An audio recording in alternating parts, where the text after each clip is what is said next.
My name is Angie Young. Angie Eanes. I'm 45 years old. Today is December 12th, 2016. We are in Columbia, South Carolina, and I'm here with my sister and my dad. And my name is Amy Young. I'm 41 years old. Today is December 12th, 2016. I am in Columbia, South Carolina, and I am with my older sister, have to throw in the older, and my dad. And I am Marshall James Young Jr., known as Marty or Dad. I'm 63. It's hard to believe. Today is December 12th, 2016, and we're in Columbia, South Carolina, and I'm here with two of my daughters. Okay, Dad. To start with, what is the most important lesson that you've learned in life? And go.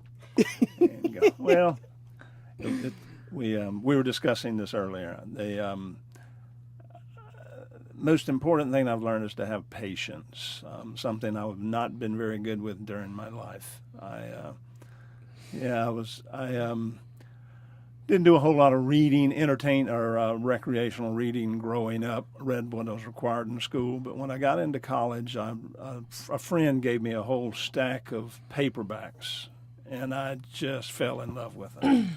And there was one particular one, I can't remember the name of any of them, but there was one particular one that really stuck in my mind. I'd never been real patient to start with, but this book made it worse because the main character in the book,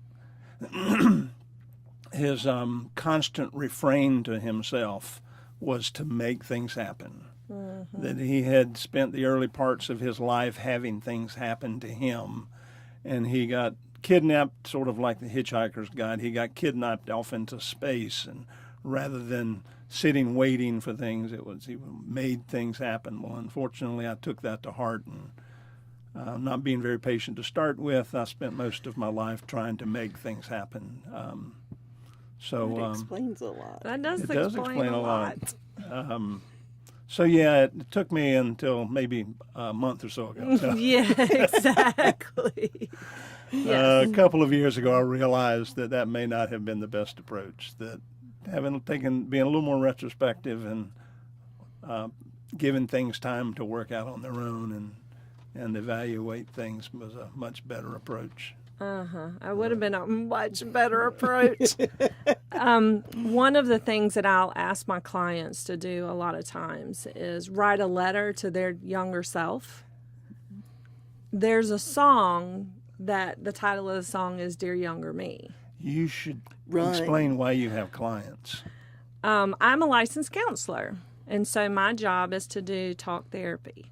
So part of that is when someone has struggled with things in their childhood to be able to write a letter to their younger self, to be able to say, well, as the song goes, it says, you weren't meant to carry this burden, you weren't meant to carry this cross.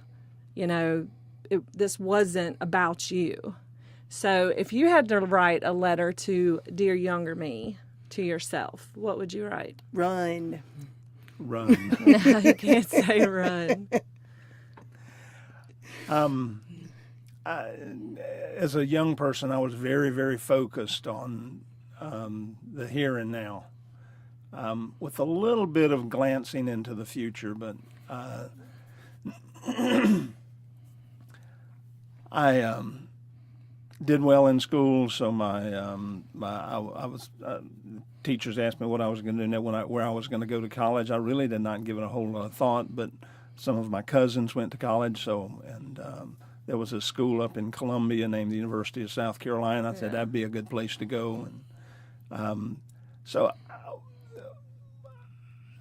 trying to, I don't know how I would word it so it'd be meaningful to a 15 or a 16-year-old, but trying to word it to send a message in some way that would explain that really need to have a broader understanding of what your future is or what it could be, rather than being focused.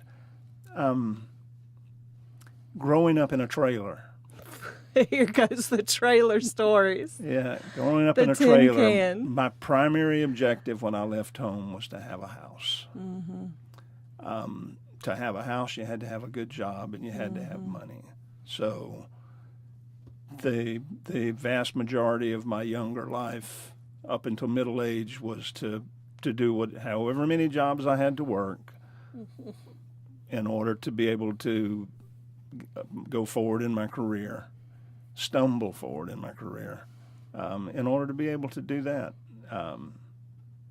So branching out just a little bit between trying to make a living and trying to find time. By the time I was 22, 25. 20, You had 3 children. let's see, no, 23. No. Oh, Christian was born in 77? Yeah. Yeah, you were You were 23. 22 24. when I was born. All right, so by the time I was 24, I had 3 children. And so trying to find time to spend with them and be able to afford that house and to keep our lives moving forward, it pretty well occupied my time. And I, again, unfortunately, just stumbled forward through my life trying to make all of those things work. Yeah. So what are you proudest of? Don't cry. You're not allowed to. I can see that twitch in your eye. Well, and I have to say I'm most proud of my kids. I told you you're not allowed to cry. I retract the question. All right, we'll revisit that. We'll revisit that one. Wait, I want to ask about something else that you might be proud of, which is when you bought your first home. Then, can you take us back to? I'm curious if that's something that really seemed like to mean a lot to you as a young person. It was huge for me. I'd finally gotten a decent job. You were only 25. I was because we got in '78 at 25. That is We impressive. bought our first house. That's very impressive. Little tiny house, but it had 3 bedrooms and 1.5 baths. No, it had 2 full baths. 2 full baths. Well, 1 3/4. We didn't have a bathtub. We What had did a that shower. feel like, though? It was amazing to be able to go home to our house and our yard. And You have to realize that when he says he grew up in a trailer, what he grew up in was a trailer about this side with a room added to it. And there were 4 kids and 2 adults in it. Yeah. So it wasn't much bigger than the tin can we're in right now. Actually, the StoryCorps van is probably about the same size as the trailer I grew up in, and there was 6 of us. So what were your feelings of getting in the house? It wasn't so much pride as it was, and it moved. It changed when y'all came along. Not so much when Angie, because Angie is the oldest, Dr. Angela. Angie's the oldest. She was born the day after I graduated from high school. So I never thought about having children, never thought about getting married. It just, like I said, in the early part of my life, I just sort of stumbled through it. She snuck up on you. It snuck up on me. So by the time we got a house, and I said we, because that was, at that point in time, that's what it meant to me, was to have a swing set in the backyard. Mm-hmm. We had a tree house. We had a very cool tree house. Yeah. We had a nice tree And house. even though we didn't have enough bedrooms for everyone to have their own bedroom, the girls had a bedroom, the one boy had a bedroom, and me and We had glorious closets. me and Yeah, that we other did have person nice had a bedroom. closets. And that other person, yeah. That's good. Okay. Okay, so you have a great-grandchild now. I do. At 60, I actually have 2 great-grandchildren. That's right, you do have 2. 2 great-grandchildren at 63, so we've got 4 generations. Oh, actually 5. Well, grandma, my mother-in-law is still alive, so yes, with her in the picture, there are 5 generations. Wow. And I know how rare that is because all of my grandparents died before I was born. Mm-hmm. Well, one lived until I was 8 months old, but for the long and the short of it is I did not grow up with grandparents, so we had 2 generations. Yeah. And so that to have 5 now in the family is That's huge. very, very special. So what would you leave or say to, what's Brittany's son's name? Daughter. Daughter. Kinsley. Kinsley and Eli. Kinsley, what would I say to them? Be patient. Yeah. there's just so much I would like to say to both of them. But I guess the single most important is to not be in a hurry to grow up. And you know how many children I actually know. And you listen. didn't ask me Nobody. what they would listen to. You asked me what I would tell them. Tell them, don't be in a hurry to grow up. Now, that said, that's a dangerous two-edged sword. That didn't mean that I wanted them to live in their parents' basement until they were 40. But that, as I think I shared it with Angie. I know I mentioned it to Amy and Christian a number of times, although they probably don't remember it. Education and the education can come through a formal attending school and getting degrees, or an education can come through internships and getting experience. But education is the key to your future. The more education to get, the more doors of opportunity you have. And having options is what allows you to grow in life. So many of us, and I was one of those, gets trapped because we stumble our ways into our future, and all of a sudden there are only one or two options. Yeah. So yeah, by delaying the decisions to be an adult to a certain extent.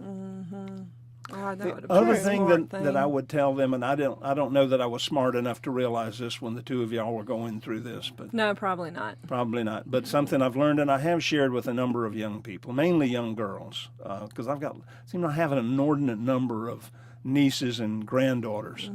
Not that that's bad, because I like daughters and granddaughters a whole lot better than I do sons and grandsons. You definitely have better relationships with them. I do. Yeah. I do.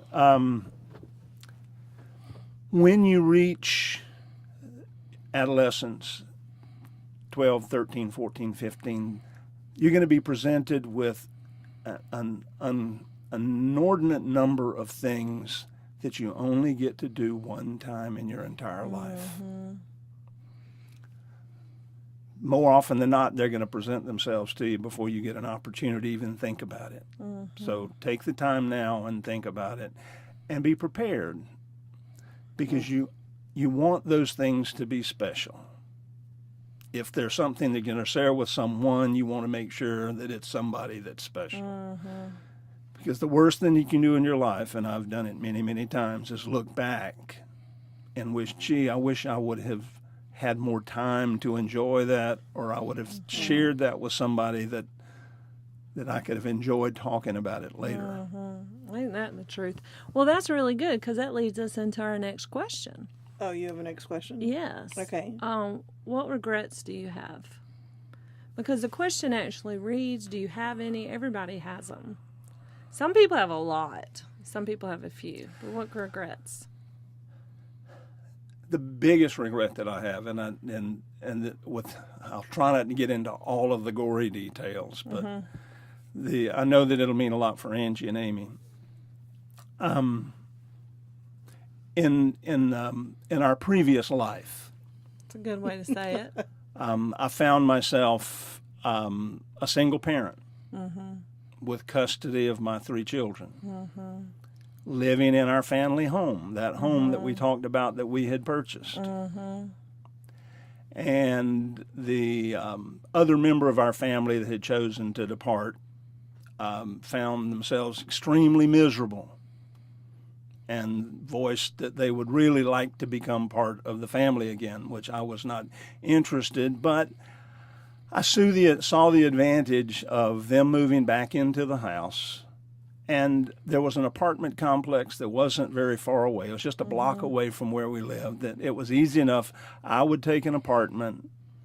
There were a number of reasons involved, but she could go move back into the house, and we could be a semi-happy family just living a block apart. That decision caused more grief in our lives than anything I've ever done. And I think I've apologized to both of you for making that decision. Yeah. But it seemed like the right thing at the time. Yeah, there was no way to know. No, how Oh, ugly no, things I would totally get. get that. just because of my own stuff that happened, Yeah. 6 years ago. Like, I totally get that. Yeah. Making a choice with all the knowledge and information you have at that moment. If you had the same knowledge and information that you had 6 months later, a year later, that decision would have been completely different. Yeah. But we just didn't have that information. So, like I tell clients all the time, we made the best decision with the information we had. Yeah. Now, we can look back and be like, you know what? That was a dumb freaking choice I made. But that's right there in that moment. We did the best we can. Yeah. Okay, I want to actually switch gears unless you got something else you wanted to say, Dad. I'll go back to that thing I couldn't answer before. Okay, you can answer that. I am the thing that I'm most proud is the fact that I have 5 children, 2 of which are here, that are independent and self-supporting and rational human beings. Now, they've not Productive always been that members of way, but society. they're that way now. I've tried to talk to Angie And about her behavior. I just don't know what greater gift that a parent can receive and that a parent can give to society is the fact that the fact that I have never had a hobby except my children speaks for the interest that I always had, and so to see the investment that I made paying benefits not only to me but hopefully to others as well. So that's what I'm most proud of. I give you a golf clap for that. That was good. That was good. Okay, go ahead, Ange. So I wanted to switch gears a little bit because this weekend we kind of did a family history walk and went back to Bamberg and saw Norway, and saw the Young side of the family's graveyard and finding the history. And we talked a lot about when you were a kid, and we saw some of the houses that you and your brother Jerry lived in. What's your earliest memory?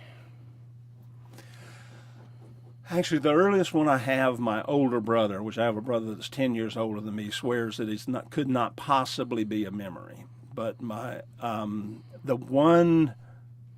Don't scratch that. Oh, you kicked me. I can hear it. Oh, okay. I'm sorry. The one grandparent that I had that was alive when I was born, he died when I was 8 months old. He ran a small store right beside where my parents lived. And I have the vaguest memory of standing, believe it or not, in my diapers at the counter looking up at him, basically asking for some candy. Now whose dad was that? That was Grandma's. That was Mom's dad. That was Grandma which Young's everybody mom. called Papa. His name That's was Benny. That's Benny Prevost. Benjamin Moody Prevost. Benny Prevost, and that's who. Benny's. Oddly enough, my sister is named after our grandfather. We're from Bamberg. They're from Bamberg. Let's just roll I guess with it's to be it. expected. But I vaguely remember that. And then just it's odd. After that, I don't know how much of what I remember is memories or I remember seeing movies. Yeah, because they have movies of when you were little. Yeah, when I was one of my father's brothers, my Uncle Reddick, bought a movie camera, 8mm movie camera, and they took movies pretty regularly, not anywhere with the frequency we do now, but still they took them pretty regularly. And there were many of those when I was 2 and 3 and 4 and 5 years old. And one of the highlights of our year was 2 or 3 times a year we would get together, my father's brother, Uncle Reddick, and his family, which had children the same age that we were. We would get together as a family 2 or 3 times a year, and we would watch those home movies. Of course, we would always start from the beginning, watch all of the ones that we had, because each one of them was only 1.5 minutes or 2 minutes long. We would watch all of them, and then, of course, the most recent ones that were taken. And so I don't know what I truly remember of those years, or did I just remember seeing those videos? Now, there were a couple of things that weren't in those videos, but the vast majority of it was that. Yeah, that's when you were Marshall James Young, Elvis Presley. Yes. There's a video of him doing like the hound dog dance where he's think I've shaking. seen that You need to one. see that one. It's probably out online. This is It's a quite random movie comical. question, though. Is there a movie video of my second birthday? Or is it just the pictures? No, actually, there's like a 5 or 10 second video clip of it. I'll see if I can go back and dig it up, but I'm pretty sure that I've got a 5 or 10 second video clip that Okay. survived. Because I have a memory of that party, and I don't know if it's a memory or if I've actually seen the video. And the second, a little bit of history there. Angie was born premature, and in 1971, a 7-month baby didn't have much chance of survival. But she made it. She could bear it. She was just walking at 1. And I was in school, and we were living with her grandparents at the time. So her first real birthday was her second birthday. Mm-hmm. And by that time, we were staying at married student housing at the University of South Carolina and had a little backyard, about 20 feet square. Mm-hmm. And by that time, we had started attending a church here in Columbia. And the youngest person other than Angie at her birthday party was 13 years old. Mm-hmm. Sandy was 13? Yeah. Sandra was? Yeah, I Oh. remember those pictures. So, and we have a few pictures of that event. Not many, but a few. And I had the whole Elmwood youth group at my second Yeah, birthday party. that's exactly it. Okay, so if you could narrow it down to one person, who would you say has been the kindest to you in your life? kindest. Yeah, I think I know the answer. Oh, that's there's just too many. There really is. Now allowed have to to cry. take my breath. That was a loaded question. That's it was. okay. They're just really Feelings. I have been so blessed. Deep I'll breath. have to Make leave you it there for cry. right now. Yeah, I have been so blessed in my life by the people that have helped us. Most of them weren't family members. They were people that I worked with. They were people at church.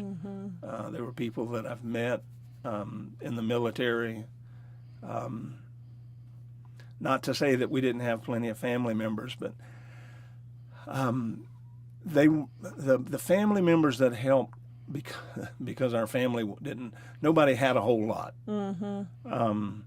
There wasn't anybody really that could do anything in the financial sense. Mainly what they provided from our families was moral support and prayer and things like that.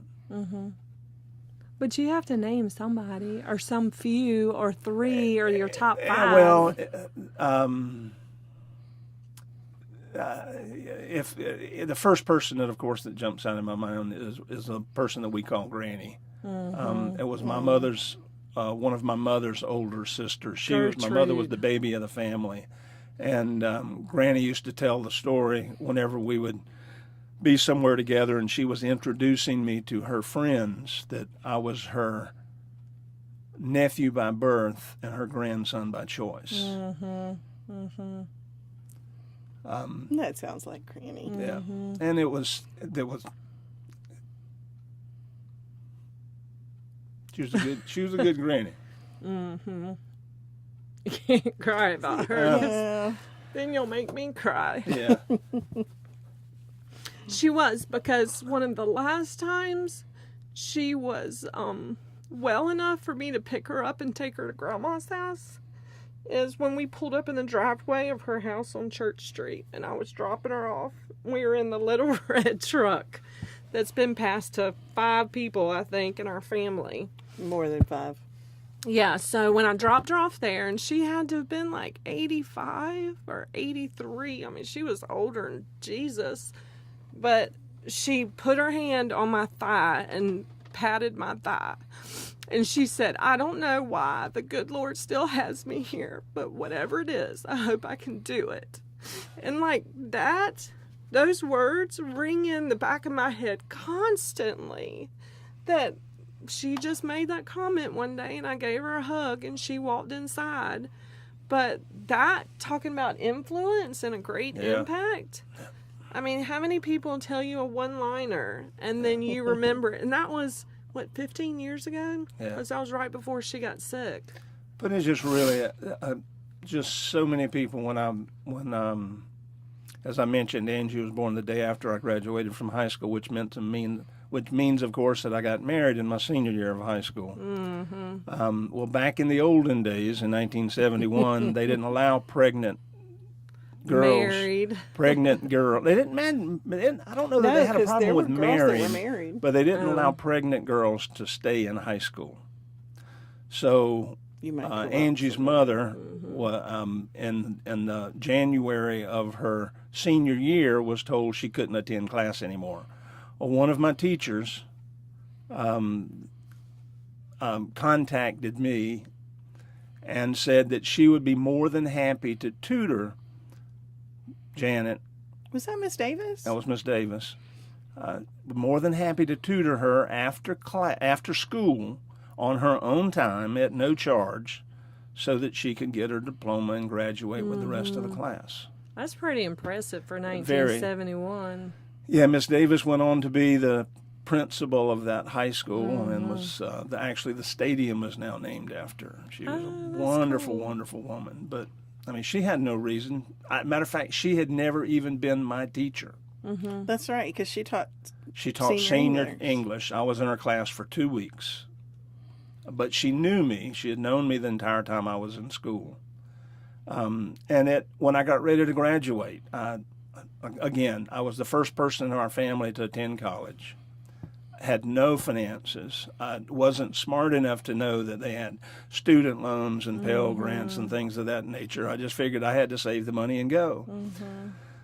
The superintendent of education of Charleston School District, for whatever reason, took an interest in me and made arrangements for me to have a job in Columbia.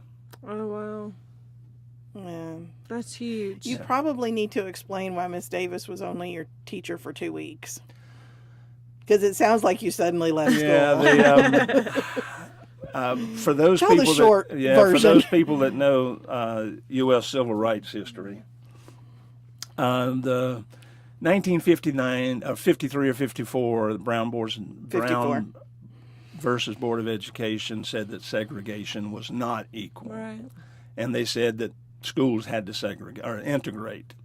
Well, in Charleston, South Carolina, they did not force that until 1970. The fall of 1970, which would have been the class of 1971. So I had attended the same high school for 4 years, and just before my senior year began, I was told that I would not be able to attend that school anymore. Well, needless to say, I wasn't happy about it. I played football and I lettered in football and basketball and track, and was on the student council and the honor council and the safety council. So high school was my life. And so for 4 years, for the most part, if I wasn't asleep, I was at school. And then they told me that I couldn't. Oh, I'm sorry. They told me that I couldn't attend that my senior year. So I went anyway. Caught a ride with someone that was going there since the buses didn't run any longer. Well, in my second week, I was playing football. And the coach came and said, I'm sorry, but I have to ask you, are you supposed to be at this school or are you supposed to be somewhere else? And I couldn't lie to my coach. I told him, well, no, I'm supposed to be at this other school, Bonds Wilson High School. And he said, well, the whatever the organization was that managed high school sports at the time had contacted him and said if there were any players that were attending a school that they weren't supposed to, the team would have to forfeit all of their games for the year. Mm-hmm. Were you the only one who had as far as I know, I was the only one. Everybody else had moved when they were Everybody else had moved like they were supposed to, except for me. So 2 weeks into my senior year, I changed schools. That sucks. The last day that I attended that school was a Friday. We had a football game that night. I played, and I was very blessed to kick the winning field goal that last game. Score. Yeah. And then you had to move. Monday morning, I was at another different school. And very happy about it. What's next? I was going to ask that one. Since it was on the questionnaire. Yeah, that's good. How would you describe yourself? Start with old. Gray-haired. Crooked teeth. All right, now you're just being ugly. How about That's wiser? Wiser is good. Now, yes. Blind, deaf. If I were to define me in one word through the vast course of my life, I would say, what's a more academic phrase for rabble-rouser? Troublemaker. Well, what was your superlative in high school? No, we don't want to go there. Yes, that's what we should say. Well, we'll skip over that Okay, one. that one's Yeah. funny. I've, Yes. I think I have always been too willing to rock the boat. What? I was always, I think, too willing to do what I believed was right because I believed it was right, not necessarily because it was right. Oh, that makes sense. Yeah, that comes back to that patience thing. If you're patient enough to find out what's, Yeah. because I look back at my career, and not that I've had a good career. Don't get me wrong. I've just to put it in dollars and cents, I've made more money than I ever dreamed of in my wildest dreams. So I can't say that it hasn't paid off financially, but there was a cost in that. I could have probably been a lot more patient, and I could have gotten maybe to the same place without a lot of the pain that I went through. With a little less struggle. A little less struggle. You wanna- Sometimes, yeah. You want to talk a little bit about your career trajectory? Yeah, that would be good. Again, my life has been defined by, excuse me, the stumbling forward. So halfway through my junior year of college, the second of my daughters came along. Yay, the second and the best. It was a struggle financially with one child. With two children, it was basically impossible. So I went out, of course, and tried to start a career with only 2.5 years of college, which I found out very quickly didn't buy you a whole lot. So the Air Force intervened, gave me an opportunity to catch my breath. And when I came back out of the Air Force, I did have a much greater appreciation of my skills. I did actually had some skills. So I ended up in a career that I never expected, which was retail. I ran a Radio Shack for many years, was very successful, surprised the dickens out of me. But you're so charming. Pardon? You're so charming. Sales is easy for you. And I never saw myself that way. I really didn't. When I succeeded, it really surprised me. But then, of course, as I gained more experience, I felt more comfortable at it. And then I probably tipped the scales the other way. I got too confident in my skills and my abilities. You cocky? Never. What did he say? Rebel rouser? Yeah, that's what he said. So After Radio Shack. after Radio Shack, I went back to school. But I studied engineering to start with. I decided maybe I should get a business degree. And so I was in college for a couple of more years. I didn't know you were in business. Yeah, as a business major. And a divorce intervened. So I stopped again, and by this time I was selling computers, and I really enjoyed selling computers to schools, and apparently developed a pretty good reputation because one day a recruiter contacted me about teaching computer classes at the Savannah River site. They had the largest installation of Macintosh computers in the world. And they had 1,500 PhDs that didn't know how to use Macintoshes. And they needed a college dropout to come down and teach them how to use them. Yes, exactly. That's right. You became the Mac doctor. I did. I went down on a 1-year assignment that ended up lasting 11 years. And during that time period, I decided, well, maybe I should get a computer science degree. And so I went back to college for 3 more years. So now I have about 150 hours Still don't have a degree. They just need to give you an honorary degree. Yeah. So anyway. And so then you went on with the computers. And then I went on got with into computers, and banking. just, once again, just through the grace of God and happenstance and whatever, I happened to be doing research on this new technology called hypertext markup, or hypertext, really. And a friend that I worked with attended a conference up at the University of Champlain in Illinois, and he came back with a paper that had been written about this development over in Europe by the Jet Propulsion Laboratory, the Particle Physics Laboratory, called the World Wide Web. Oh, shut up. And Was that Terry? no, actually, it was a gentleman by the name of James Brown. James Taylor, I'm sorry. It was one of those musicians. One of those musicians. James so Taylor. we heard about the World Wide Web. Yep. And so I was very fortunate to be there at the beginning. And First Union decided to be the first bank, it was based out of Charlotte, to put their banking application online. Where other banks had done something similar, you used a modem and you had to dial in.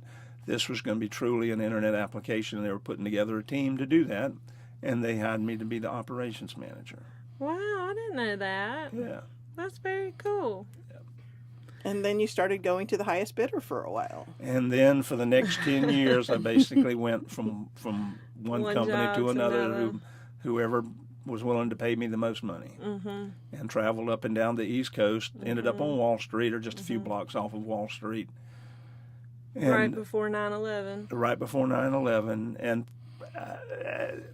it's one of the funniest experiences I've ever had in my life. And it happened more than one time. I would be in a meeting in a high-rise in Midtown, downtown, or lower Manhattan, looking out over the Hudson River in a gorgeous conference room. And we'd finish the meeting and walk out into the hallway, and inevitably someone would come up to me and say, "You're not from around here, are you?" That's too How funny. could they tell? Yeah. I don't know. I don't know what gave it away. Yeah. Okay, the last question, because we have like a minute left, would be, how would you describe me and Angie in one word or less? No, she doesn't. Opposite. Oh, we're complete opposites. Well, we have a couple of things in common. We have the few. same mother and father. You do. No, it's a stream of consciousness, but two of the most warming, giving, loving, caring, He's talking about me. us. obstinate. He's talking about me. He's not talking about you. Yeah. He just piled you in on me. Two young women that I could not be more proud of. Oh, that was sweet. Now tell Angie what you really think about her. Not without their challenges. We Me? do. I'm not a Yes. challenge. Yes, we do. I mean, there are limited challenges, but there are challenges. Well, one of the things, though, that both of you have always complained about me is that I'm too honest, that you would want me to lie to you once in a while, and I'm just not really good at that. No, you're not. That's very true. That's very true. And so then, what would be the word that Angie would describe Dad?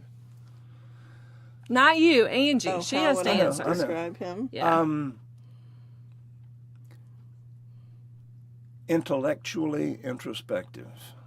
That's your word for Angie, or Angie's word for No, you? that's my No, word that's for him. my word for Angie. Okay. Oh, that's that's- good. thank you. That's good.